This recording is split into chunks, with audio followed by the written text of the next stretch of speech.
Marks কোনোদিনও যে একবার তুমি 300 থেকে 400, 400 থেকে 500, 500 থেকে 600 মানে এরকম একটা স্ট্রেট লাইনে তোমাদের বেরোয় তা নয়। মক টেস্টে মার্কস কম আসা মানেই যে এখানে হার মেনে যাওয়া তা না, বা এটাই তো আমাদের নিট নয়। Mock test is just I opener, ঠিক আছে? মক টেস্টটাকে অ্যাজ এ নিজের লার্নিং হিসেবে নিতে হবে। হ্যালো ওয়ারিয়ার্স, কেমন আছো সবাই? আশা করি সবাই ভালো আছো। তোমরাও কি এখনো সেই 300, 400, 500 নম্বরে এখনো আটকে আছো এবং ভাবছো যে এরপরে আমাদের কি হবে? তোমরা অনেকে টেনশনে পড়ে যাচ্ছ, অনেকে এটা নিয়ে খুব ডিপ্রেশনে চলে যাচ্ছ যে আর কিছু পারছি না, আমাদের মক টেস্টে এক জায়গায় স্কোর আটকে আছে। তো বিশ্বাস করো যে তোমাদের মতো আমরাও এরকম জায়গাতেই ছিলাম, যারা নিট পেয়েছি বা যারা অলরেডি মেডিকেল কলেজে আছে। তোমাদের মতো আমিও এক সময় এরকমই একটা সিচুয়েশনে ছিলাম এবং সেই সিচুয়েশন থেকে আমি বেরিয়ে এসেছি। তো কিভাবে সেটা বেরোলাম সেটা নিয়ে আজকে ডিসকাস করবো। তো দেখো, যদি আমার কাছে দুটো অপশান ছিল, যে হয় আমি এই জিনিসটা নিয়ে পড়ে থাকি এবং ডিমোটিভেট হয়ে জিনিসটা ছেড়ে দিই, নাকি কিছু চেঞ্জেস আনি।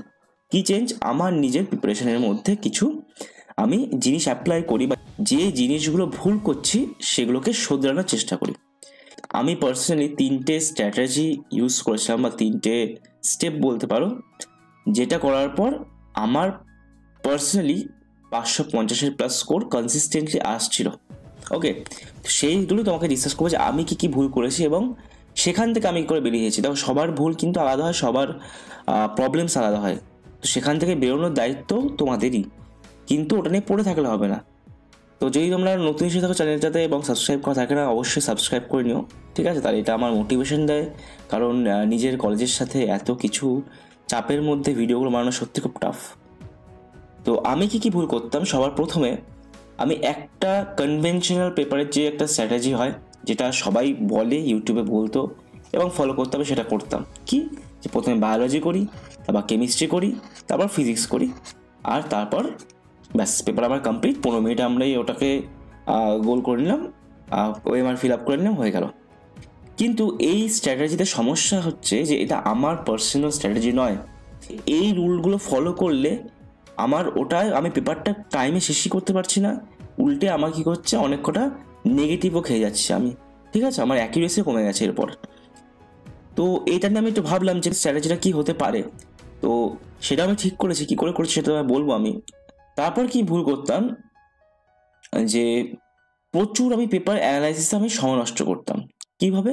আমি অ্যালেনের অ্যাচিভার টেস্ট সিরিজে এবং সেখান থেকে বাড়ি এসে আমি 3টে খাতা বানিয়েছিলাম, যেখানের মধ্যে আমাদের ফিজিক্সের একটা ছিল, একটা কেমিস্ট্রি ছিল, একটা বায়োলজি ছিল, ঠিক আছে? তো সেখানে আমি কি করতাম, যেই যেই প্রশ্নগুলো ভুল হয়েছে, তো অ্যাজ আ মিস্টেক কপি আমি সব করা প্রশ্ন ওখানে লিখে রাখতাম, অ্যান্সারের সাথে কীভাবে করলাম এইভাবেই লিখে রাখতাম। কিন্তু ওটাতে এত সমস্যা হতো যে আমি পুরো দিনটাই আমার চলে যাচ্ছে শুধুমাত্র পেপার অ্যানালিসিস করতে, ঠিক আছে? তো যেদিন পরীক্ষা দিয়ে আসলাম তার পরের দিনও আমার শুধু এই পেপার অ্যানালিসিসের পেছনে চলে যাচ্ছে। আমি এটা তখনও বুঝিনি যে পেপার অ্যানালিসিস তো দরকার অবশ্যই, কিন্তু কিভাবে ঠিক করে করতে হবে, তাই না? আর এত যে আমরা বানাই যে মিস্টেক কপি বলে, খুবই পপুলার এই কনসেপ্টটা যে মিস্টেক কপি, এটাও কি বানানো সঠিক, বা ঠিক কখন বানালে জিনিসটা সঠিক হবে সেটাও তোমাদের আমি বলছি। তারপর হচ্ছে সবার শেষে আমাদের রিভিশন। রিভিশন তো আমি নেগলেক্ট করেছি, ঠিক আছে? আশা করি তোমরা অনেকে করছো, যার জন্য তোমাদের রিভিউ টেস্ট যখন দিচ্ছ তখন তোমাদের মার্কস তো অনেকটাই কম আসছে। তো নেগেটিভ রিভিশন মানে এটা আমরা সবাই জানি যে রিভিশনটা কত ইম্পর্টেন্ট, তারপরেও আমরা সেটাকে ঠিক করে করতে পারি না, ঠিক আছে? আমরা চেষ্টা করি যে ডেলি রিভিশন করব, বা চেষ্টা করি অন্যভাবে রিভিশন করব। তো সেইগুলো কি করে ঠিক করেছে আমি সেটাও আমি তোমাদের বলবো, এবং এইগুলো ইমপ্রুভ করো।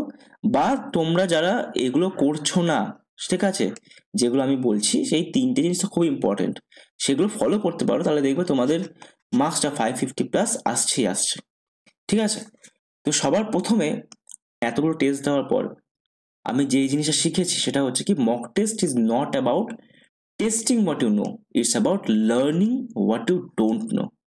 তুমি যে জিনিসটা জানো না, তুমি মক টেস্টে সেটা শিখতে যাচ্ছ, নাকি মক টেস্টটা তোমায় শেখাচ্ছে যে তুমি কতটা জানো বা তুমি কতটা আহ, মানে পারো, সেটা নিয়ে জাজ করছে। তোমাকে কেউ জাজ করতে আসছে না, তুমি কতটা মক টেস্টের থেকে শিখতে পারবে সেটা ইম্পর্টেন্ট, ঠিক আছে? তো এইটা নিজের মাথায় ঢুকিয়ে নাও, কোনো খাতায় লিখে নাও যে মক টেস্টের স্কোর নিয়ে আর কোনোদিনও চিন্তা করবে না। ঠিক আছে? মক টেস্ট জাস্ট একটা মানে নিজেকে নিজের ভুলগুলো ধরার এবং সেইগুলো ঠিক করার একটা রাস্তা, আর কিছু না। ফাইনাল পরীক্ষা আমাদের নিটে সেটা অবশ্যই হবে। সবার প্রথম যেটা আমি ঠিক করেছিলাম সেটা হচ্ছে আমাদের পেপার অ্যাটেম্পটিং স্ট্র্যাটেজিটা। তা পেপার অ্যাটেম্পটিং স্ট্র্যাটেজি সবার প্রথমেই বলবো যে যারা যারা ফার্স্ট 1 রাউন্ডে করছো ওরা নিঃসন্দেহে 2 রাউন্ডে করা শুরু করে দাও। ঠিক আছে? ফার্স্ট রাউন্ডে যদি 1 রাউন্ডে করো সেখানে সিলি মিস্টেক 100% হবেই হবে। ঠিক আছে? সিলি মিস্টেক বন্ধ করো আর আমাদের 2 রাউন্ডে পেপারে করাটা শুরু করো। তারপর 3টে অ্যাটলিস্ট মক টেস্ট তুমি ট্রাই করে দেখো যে তোমার কোন সিকোয়েন্সে করলে তোমার বেস্ট হচ্ছে। ঠিক আছে? আমার পার্সোনালি ক্ষেত্রে বায়োলজি, কেমিস্ট্রি, ফিজিক্স আগে করতাম, কিন্তু ওটা দেখলাম একদম আমার ঠিকঠাক হচ্ছে না। তার জন্য আমি কি করলাম, একটু পরপর সিকোয়েন্সে দেখা শুরু করলাম যে আমার কোন সাবজেক্টটা আগে করলে আমার সুবিধা হচ্ছে। তো আমি অলমোস্ট 3 থেকে 4টে মক টেস্ট দেওয়ার পর এটা বুঝলাম যে আমার ফিজিক্সটা, তারপর কেমিস্ট্রি, আবার বায়োলজি, এইভাবে করলে আমার জিনিসটা সুবিধা হচ্ছে। কেন? তার কারণ বায়োলজির সাবজেক্টটা এমনই যে এটার মধ্যে কোশ্চেনগুলো তোমার যদি 10 মিনিট দেয়, তুমি 10 মিনিটে তাড়াহুড়ো করে সেটা করতে পারবে। ঠিক আছে? কারণ সিঙ্গেল অনেক সময় একটা অপশন ঠিক হয়, ঠিক আছে, তুমি দেখলেই বুঝে যেতে পারো। কিন্তু ফিজিক্সটা তুমি শেষে রাখো, সমস্যা কি যে ফিজিক্সের ফর্মুলা অনেক সময় তোমার মাথায় গুলিয়ে যায়, বা শেষে তুমি ঘাবড়ে গিয়ে সেই কিভাবে অ্যাপ্রোচটা নেবে সেই কোশ্চেনটা করার জন্য সেটা বুঝতে পারো না। তার জন্য আমি কি করেছিলাম যে ফিজিক্সটা ঠান্ডা মাথায় প্রথমে টাইম নিয়ে প্রথম 40 মিনিট ফিজিক্সটা করবো, বা কেমিস্ট্রি 30 মিনিটে, তারপর বায়োলজি 30 মিনিটে। মোটামুটি অলমোস্ট 720-র মধ্যে আমার এখানে 500 নম্বরে আমার মানে পরীক্ষা দেওয়া হয়ে গেছে। ঠিক আছে? যত আমাদের কোশ্চেন কঠিন ছিল, বা মানে যেগুলো পারতাম না, যেগুলো ফর্মুলা ভুলে গেছিলাম, সেগুলো আমি স্কিপ করে গেছি। ফার্স্ট রাউন্ডে ইজি আর ইজি আর যেগুলো একদম জানা বা পারা কোশ্চেন সেগুলো আমি করে নিয়েছিলাম।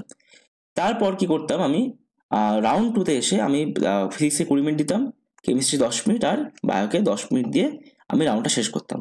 আচ্ছা, প্রত্যেকটা রাউন্ডে কি করতাম, আমি প্রত্যেক রাউন্ডে যখন আমার ফিজিক্সে 40 মিনিটের মধ্যে যা প্রশ্ন ছিল ওইটা শেষ হওয়ার পর আমি ওই ওই কপিতে মানে ওয়েমারে আমি একটা করে এরকম ছোট ছোট দাগ দিয়ে দিতাম। ঠিক আছে? ওটা পুরো ফিল আপ করতাম না। এতে কি হতো, অনেক সময় ওয়েমারে গোল করতে গিয়ে আমাদের ভুল হয়ে যায়। এই গোল করা ভুলটা অনেকটাই কমে যেত আমাদের। ঠিক আছে? তো এটা হলো আমার পেপার অ্যাটেম্পটিং স্ট্র্যাটেজি। এবং এই স্ট্র্যাটেজিটা অ্যাপ্লাই করার সাথে সাথেই আমি দেখলাম যে আমার মার্কসটা প্রচুর পরিমাণে বুস্ট হচ্ছে। তার কারণ কি, আমার সিলি মিস্টেক অনেকটাই কমে গেছে, আর আমি টাইমে পেপারটা শেষও করতে পারছি। ঠিক আছে? তারপর রাউন্ড 3তে আমি ওটার সঙ্গে সঙ্গে গোল করে দিলাম। মানে এরকম দাগ দাগ দেওয়ার পর, ঠিক আছে, আমি তো আর ওই দেখতাম না, আমি জাস্ট যেগুলো দাগ আছে সেগুলো মার্কিং আছে সেগুলো আমি গোল করে দিতাম। আর এরপর আমার এক্সট্রা টাইম যদি থাকতো তাহলে আমি ওই কঠিন প্রশ্নগুলো চেষ্টা করতাম। এক্সট্রা টাইম থাকতো না, ঠিক আছে, টাইমের খুব শর্ট, তোমরা জানো। এবার প্রশ্ন যা কঠিন আসছে ওতে আরো বেশি সেটা কঠিন হয়ে যাবে। আচ্ছা, এবার দেখো পেপার অ্যাটেম্পটিং স্ট্র্যাটেজি তুমি ঠিক করে নিলে। তারপর তুমি ঠিক করবে কি, যে পেপার অ্যানালাইসিসটা কি করে করব। সিম্পল রুল, যেই কোশ্চেন পেপারে তুমি পরীক্ষা দিয়েছো সেই কোশ্চেন পেপারের তোমার একটা রিভিশন টুল হবে, সেটাকেই তুমি ঠিক করে অ্যানালাইজ করবে। সেটাকের মধ্যেই তুমি লিখবে যে তোমার কোন প্রশ্নটা ভুল হয়েছে, বা কোন প্রশ্নটায় তোমার কোন অ্যাপ্রোচে করলে তাড়াতাড়ি হতো। ঠিক আছে? এমন না যে তুমি বাই মিস্টেক বা বাই চান্স তুমি একটা উত্তর ঠিক হয়ে গেল তো ওটা ছেড়ে দিলাম, তা না। যে প্রশ্নগুলো মনে হয়েছে যে আমি মানে অ্যাজ আ গেস মেরেছি এবং ওটা ঠিক হয়ে গেছে, তো সেটাও তোমার অবশ্যই লিখবে যে এই জায়গাটা কি করে ওটা ঠিক ছিল। ওকে? ফিজিক্স আর ফিজিক্যাল কেমিস্ট্রির ক্ষেত্রে তোমরা ওখানে পুরোটা কোশ্চেনের পাশেই সলিউশনটা লেখো। ওকে? এবং সলিউশনটা লিখে এবং বলেও দাও যে আমি কোথায় এখানে ভুলটা করেছিলাম, ফর্মুলা ভুলে গেছিলাম, নাকি আমি অন্য কোনো কারণ ছিল কোশ্চেনে পারিনি আমি। ওকে? আর বায়োলজি এবং অর্গানিকের ক্ষেত্রে তোমরা সঙ্গে সঙ্গে যাও এনসিআরটিতে বা তোমাদের নোটসে তোমরা যেখানে লিখেছো অর্গানিকের পাতা, বা বায়োলজির ক্ষেত্রে এনসিআরটি, সেখানে সঙ্গে সঙ্গে জায়গাটা মার্কিং করে নাও এবং টপিকটা একবার ভালো করে পড়ে নাও। তাহলেই তোমাদের ওখানে পেপার অ্যানালাইসিসের সাথে একটা ছোট্ট করে রিভিশনও হয়ে যাবে বায়োলজি, ইনঅর্গানিক আর অর্গানিকের ক্ষেত্রে। ওকে? তাহলে দাদা মিস্টেক কপিটা কখন বানাবো? সবাই বলে mistake copy mistake copy. Mistake copy বানাবে যখন তোমাদের ফুল মক শুরু হবে, কারণ এখন যদি তুমি মিস্টেক কপি বানাতে যাও সেখানে তোমাদের দেবে ম্যাক্সিমাম প্রশ্নই ভুল হচ্ছে বা ম্যাক্সিমাম প্রশ্নই পারছো না, ফিজিক্সের ক্ষেত্রে বা ফিজিক্যাল কেমিস্ট্রির ক্ষেত্রে। ঠিক আছে, তো সেই ক্ষেত্রে তুমি ওগুলোর মিস্টেক কপি বানালে তোমার মিস্টেক কপি ভরে ভরে শুধু ওই মিস্টেকই থেকে যাবে, ওটা রিভিশন করার টাইমও পাবে না। ওকে, একমাত্র যখন ফুল মক শুরু হবে তখন ইম্পর্টেন্ট টপিকগুলো আসবে, তখন ভালো টপিকগুলো আসবে যেখান থেকে এক্সামে কোশ্চেন আসার চান্স বেশি আছে। তো সেই টপিকগুলো এবং ফর্মুলার সাথে কিভাবে ওটা সলভ করতে হবে সেইভাবে তুমি মিস্টেক কপির মধ্যে সেটা অ্যাড করতে পারো। ওকে, নেক্সট দেখো তোমাদের আমার থার্ড যে প্রবলেমটা ছিল সেটা রিভিশন নিয়ে।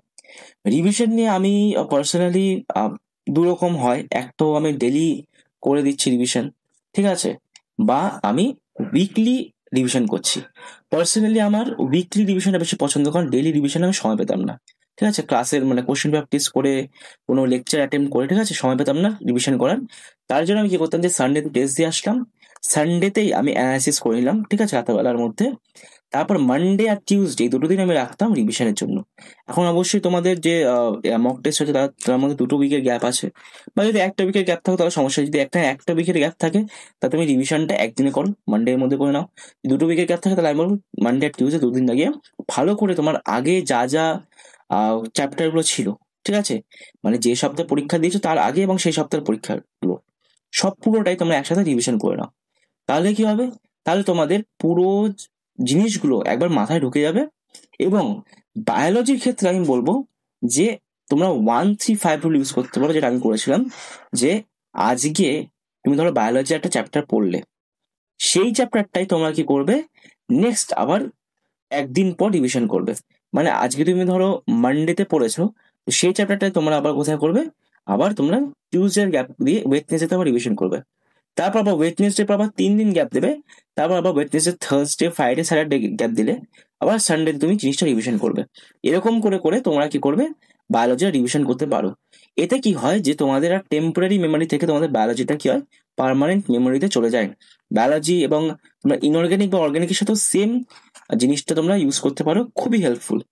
আমি পার্সোনালি বলবো খুবই হেল্পফুল। ঠিক আছে, তো এই ছিল তোমাদের রিভিশন স্ট্র্যাটেজি। এবার দেখো তোমাদের এত কিছু করার পর তোমাদের মনে হবে যে হ্যাঁ তাহলে তো মার্কস হঠাৎ করে বেড়ে যাবে, তা নয়। ঠিক আছে, মার্কস কোনোদিনও যে একবার তুমি 300 থেকে 400, 400 থেকে 500, 500 থেকে 600 মানে এরকম একটা স্ট্রেট লাইনে তোমাদের বেরোয় তা নয়। তোমাদের সব যদি 300-তে থাকো, তোমার মার্কস হয়তো 400-তে উঠলো, আবার ধরো কমলো, আবার জাম্প দিল, আবার ধরো কমলো, ঠিক আছে, তারপর মনে হবে যে না আমি আবার পরে বাড়বে, তাও বাড়তে না পারে, ওখানে হলো আবার কমে গেল। কিন্তু তোমার যে একটা জাম্প আসবে, জাম্পটা তোমার খুব হাই হবে, এটুকু আমি গ্যারান্টি দিয়ে বলতে পারি। ঠিক আছে, তো তোমরা একদমই চিন্তা করবে না যে মার্কস ড্রপ করছে বা ইয়ে হচ্ছে। তোমরা এই কিছু তোমাদের মিস্টেকগুলোকে এইগুলো ঠিক করো, এবং তোমাদের যে স্ট্র্যাটেজিগুলো দিলাম সেই স্ট্র্যাটেজিগুলো ফলো করো। তোমাদের মার্কস অবশ্যই অবশ্যই তোমাদের ইমপ্রুভ হবে। নেক্সট তোমাদের 5-6টা মক টেস্টের মধ্যে চেঞ্জ তুমি দেখতে পারবে। ঠিক আছে, তো একদম চিন্তা করো না মার্কস ড্রপ নিয়ে। ঠিক আছে, এই কার্ভটা এরকমই হয় যে কমছে বাড়ছে কমছে বাড়ছে, কিন্তু যখন বাড়ছে তখন অনেকটাই বাড়ে। ওকে, আরেকটা হলো তোমাদের যদি কোনো পার্সোনাল প্রবলেম হচ্ছে যে মক টেস্টে, তাহলে তুমি আমাকে পার্সোনালি ওটাকে মক টেস্টের স্কোরটা দিয়ে যে এখানে আমি দাদা আটকে আছি কমেন্ট করতে পারো। ঠিক আছে, আমি পার্সোনালি সেই কমেন্টের রেসপন্ড করবো। ঠিক আছে, তো all the best for NEET 2026। যদি কোনো আর কোনো ডাউট থাকে তোমরা হোয়াটসঅ্যাপে আমার রিচ করতে পারো, হোয়াটসঅ্যাপ কমিউনিটি আছে আমাদের, প্রবলেম ডিসকাশন গ্রুপ আছে, সেখানে তোমরা দেখতে পারো। ওকে।